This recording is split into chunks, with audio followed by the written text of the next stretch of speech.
इसी आस में बैठा के 50,000 कन्या के विवाह में मिलेंगे, पर उस कन्या के विवाह में भी 50,000 मिलने में कितने पापड़ बेलने पड़ते, ये वो नहीं देखते, ये वो नहीं समझते।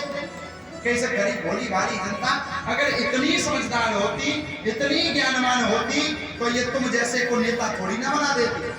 मैं तो खुद नेता बनकर आती समाज, तुम जैसे को नेता थोड़ी ना बना।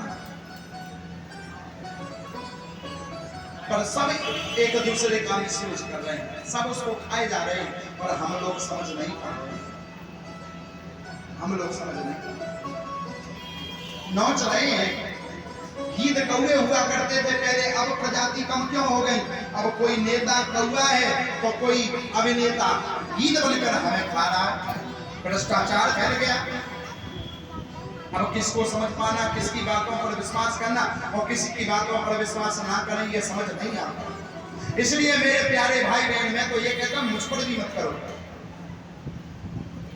मैं तो एक बात कहता हूँ, शुरू से कहता आया हूँ और जीवन के अंतिम श्वास तक कहता रहूंगा, सिर्फ भरोसा परमात्मा का करो, व्यक्ति विशेष का भरोसा करो। हम भी उसी के भरोसे चलते हैं। सुनो, चाहे कितना बड़ा कथावाचक हो, चाहे जितना बड़ा संत महात्मा हो, जब वो सबके भरोसे उसी के चल रहा है, तो तुम क्यों व्यर्थ में किसी के चक्कर में पड़े हो? तुम भी उसी के भरोसे हो जाओ जिससे तुम्हारा भी चलना है। क्यों व्यर्थ में किसी के लकड़ों में पड़े हो? परमात्मा नहीं ना जनता, बस भरोसा राम का करो, परमात्मा का करो, मेरे गोविंद का करो, नैया पार लग जाएगी। भटको मत मेरे प्यारे, हटी नहीं भटको। हमारा एक एक समय, हमारा एक एक क्षण, हमारा एक एक योगदान बहुत महत्व रखना है। एक माचिस तक हम लेते हैं ना 1 रुपए की, उसमें भी टैक्स करता है,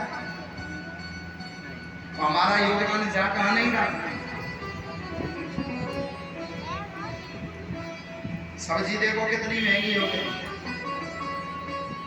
लोग खाएंगे क्या? महंगाई के दौर इतने हो गए और कमाई के दौर घटते गए। सुन लो, पहले बात महंगाई के दौर 7वें आसमान पर है और कमाई के दौर घटते जा रहे हैं। पहले 10,000 मिलते थे, अब तो 6 मिल रहे। बेरोजगारी इतनी बढ़ गई, जनसंख्या वृद्धि इतनी हो गई, बेरोजगारी इतनी बढ़ गई कि साहब कोई 6,000 में काम करने के लिए तैयार, तो वो कहता मैं 3 में ही कर लूंगा, बच्चों को 1 रोटी तो मिलेगी। इतनी महंगाई हो गई, करे क्या? जो चीज पहले 500 की आती थी वो 5,000 की हो रही है, अब क्या करेगा व्यक्ति? बस महंगाई के दौर में व्यक्ति का जीवन जीना बहुत सहज नहीं है, बहुत असहज हो गया। पर इस बात को लाखों करोड़ों का टर्नओवर करने वाले समझते नहीं। अंबानी ने अपनी शादी में करोड़ों का खर्च किया, अरबों का। प्री वेडिंग, एक समाज में असभ्यता आई, प्री वेडिंग शूट जिसमें नग्नता दिखाई जा रही है, जिसमें असभ्यता के शिकार लोग हो रहे हैं, पर प्री वेडिंग करवाएंगे क्योंकि स्टैंडर्ड बनना। अरे तुम अंबानी की ओर क्या करते हो? तुम बाकी नौकर के बराबर नहीं, उसको भी सैलरी अच्छी खासी मिलती है।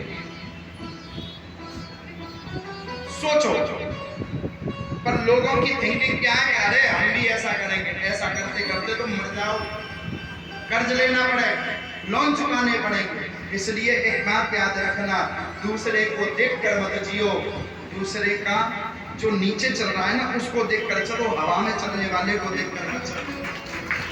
और अपने बच्चों को भी शिक्षा दो, अपने बच्चों को भी सिखाओ। तुम सोचते हो, अब देखो मैं कहूंगा एक एक की तो सबको बुरी लगेगी, चाहे जितने बड़े फॉलोवर्स, हम ही तो फॉलो करते हैं उन लोगों को, हम ही तो लाइक शेयर करते हैं, हम ही तो सब कुछ बढ़ाते हैं। एक एक फॉलोवर्स की देन है जो मिलियन में लोग पहुंच जाते हैं, मिलियन में पहुंचकर लाखों यूट्यूब से, इंस्टा आईडियों से कमाते हैं लोग। अब कहते हो जनता कुछ देती नहीं, जनता कुछ करती नहीं। जनता ने जिस दिन अनफॉलो कर दिया तो 0 पे आकर गिरोगे, बैलेंस खत्म हो जाएगा। पर साहब जनता का तो बुरा हाल है। मैं इसलिए कहता हूँ, मैं कोई नेता नगरी करने नहीं बैठा, ना मुझे नेताई का शौक है। मैं तो मतदान भी डालने नहीं जाता, कभी जीवन में नहीं दिया आज तक, क्योंकि मुझे कोई श्रेष्ठ नेता दिखाई नहीं। तो बोले महाराज नोटा पे डाले, अब काय को डाले हो नोटा पे, तू ही काय, मैं अपना मतदान क्यों व्यर्थ करूं?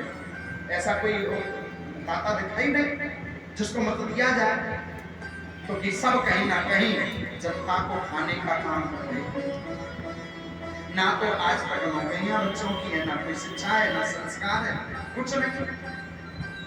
यहाँ की का बस व्यक्ति आस लगा कर बैठा है। तो मेरे प्यारे भाई बहन, इन लोगों से आस ना लगाते हुए एक माला राम नाम की जपने लगो और उससे आस लगाओ। जब उसने सबको बनाया, सोती चिड़िया को जो वृक्ष से गिरने नहीं देता, वो हमें भला कैसे गिरने देगा? कैसे गिरने? एक बार जोरदार राधे